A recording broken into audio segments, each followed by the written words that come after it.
আসসালামু আলাইকুম।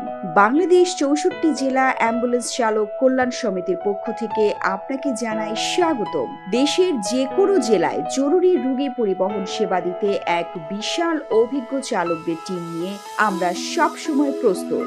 আপনার কলটি আমাদের কাছে খুবই গুরুত্বপূর্ণ।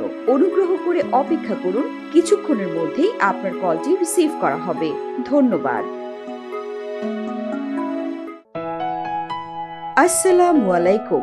বাংলাদেশ ৬৪ জেলা অ্যাম্বুলেন্স আসসালামু আলাইকুম। বাংলাদেশ ৬৪ জেলা অ্যাম্বুলেন্স চালক কল্যাণ সমিতির পক্ষ থেকে আপনাকে জানাই স্বাগতম। দেশের যে কোনো জেলায় জরুরি রোগী পরিবহন সেবা দিতে এক বিশাল অভিজ্ঞ চালকদের টিম নিয়ে আমরা সবসময় প্রস্তুত। আপনার কলটি আমাদের কাছে খুবই গুরুত্বপূর্ণ। অনুগ্রহ করে অপেক্ষা করুন, কিছুক্ষণের মধ্যেই আপনার কলটি রিসিভ করা হবে। ধন্যবাদ। আসসালামু আলাইকুম। বাংলাদেশ ৬৪ জেলা অ্যাম্বুলেন্স